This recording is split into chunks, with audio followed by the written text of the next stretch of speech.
Lyric house তো একটা খুব ব্যতিক্রমধর্মী একটা প্রোগ্রামের আয়োজন করেছে। এটা আমাদের সঙ্গীত অঙ্গনে যারা কাজ করছি আমরা, বিশেষ করে গীতিকার, সুরকার এবং সাংস্কৃতিক সংগঠক যারা আছে, তাদের সম্মানে আজকের এই অনুষ্ঠান। এটা বলা যায় যে গতানুগতিক ধারার অনুষ্ঠানের বাইরে একটা অনুষ্ঠান। সেই জন্য লিরিক হাউস অবশ্যই ধন্যবাদ পেতে পারে এবং এই ধরনের প্রোগ্রামগুলো আরও বেশি বেশি হোক, এটা আমরা প্রত্যাশা করি। আলহামদুলিল্লাহ, আমার খুব বেশি ধারণা ছিল না এদের ব্যাপারে। বুঝলাম যে এনারা লেখা নিয়ে গবেষণা করে এবং এখানে যারা আসছে সবাই লিরিকিস্ট। আলহামদুলিল্লাহ ভালো। এটা যদি আরও ভালো উদ্যমে করা যায়, আমাদের বাংলাদেশে লিরিক যারা লেখে এদের কিন্তু গুরুত্ব কম। মানে একটা সঙ্গীতের সবচেয়ে বেশি যে পিছনে কাজ করে সেটা হচ্ছে লিরিক ভালো হলে সুরটা ভালো হয়, সুর ভালো হলে গাওয়া ভালো হয়। কিন্তু আমাদের শিল্পীদের সমাজে একটা সমৃদ্ধি আসে, পরিচিতি আসে, লেখা যারা লেখে গীতিকার, এদের কিন্তু এটা হয় না। তো সেই জায়গা থেকে আমি বলবো যে অবশ্যই গীতিকারদেরকে মূল্যায়ন করা উচিত এবং এটা যদি এই প্ল্যাটফর্ম থেকে আসে, আশা করি ভালো হবে। লিরিক হাউসের স্বপ্ন বুননের শিল্পের ছোঁয়া, এই স্লোগানে লিরিক হাউস প্রতিষ্ঠিত হয়েছে অনেক বছর আগে। এবং লিরিকের যেই বিষয়টা নিয়ে আমি একটু বলতে চাই যে আমাদের ইসলামিক নাশিদ জগতে লিরিকের ভূমিকা অপরিসীম। একটা নাশিদের জন্ম হয় লিরিকের মাধ্যমে।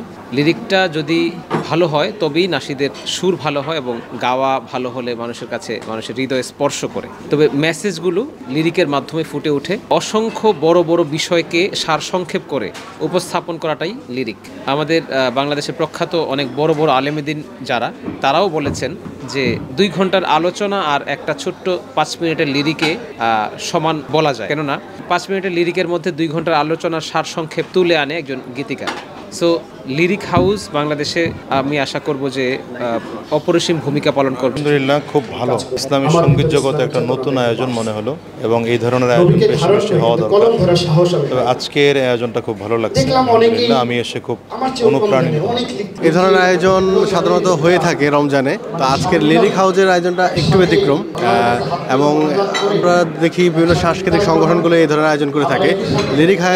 লিরিক হাউস এটা একটা প্রতিষ্ঠান হয়েও শিল্পী, সাহিত্যিক এবং সাংস্কৃতিক ব্যক্তিবর্গের সম্মানে সবাইকে নিয়ে আয়োজন করেছে একটি ব্যতিক্রম আয়োজন এবং তাদের একটি সঙ্গীতও রিলিজ হবে। আমরা উপভোগ করার জন্য অপেক্ষায় আছি।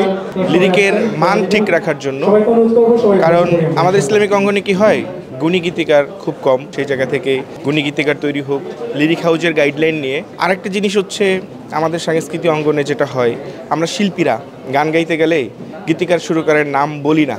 এই চর্চাটা হওয়া উচিত স্টেজে। লিরিক হাউজের মাধ্যমে এটা চালু হোক যে স্টেজ পারফরমেন্স যখন করবে সিঙ্গাররা, তখন গীতিকার সুরকারের নাম বলবে। আমরা লিরিক হাউজের, আমি একজন উদ্যোক্তা, আমি সহ প্রতিষ্ঠাতা, আমি ম্যানেজিং ডিরেক্টর হিসেবে আছি।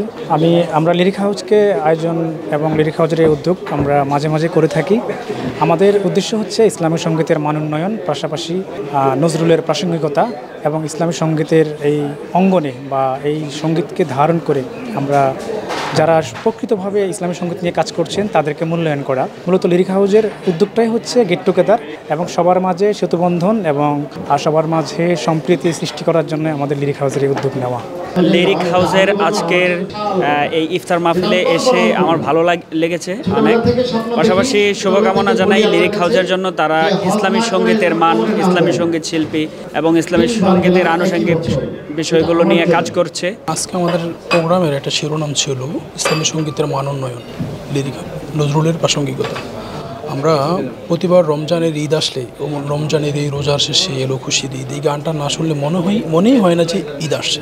লিরিক হাউস আজকের যে শিরোনামটা দিয়েছে মান উন্নয়ন, মূলত ইসলামী সঙ্গীতের মান উন্নয়নের কাজটাই লিরিক হাউস করতে চায়। সেতুবন্ধন হয় গীতিকার, সুরকার, শিল্পী যারা আছে এবং প্রযোজনা যারা করবেন, স্টেক হোল্ডার, নানান স্টেক হোল্ডার আছে অনেকগুলো। তো সবাই মিলে সবার মাঝে একটা সেতুবন্ধন তৈরি করে একটা ইসলামী সঙ্গীতের মান উন্নয়নের কাজটা মূলত লিরিক হাউস করতে চায়। লিরিক হাউসের মাধ্যমে এই বাঙালি সংস্কৃতির মধ্যে ইসলামী যে সংস্কৃতির প্রভাব বিস্তার ছড়িয়ে পড়ছে, এর ধারাবাহিকতা অব্যাহত থাকুক। লিরিক হাউসের জন্য শুভকামনা রইল।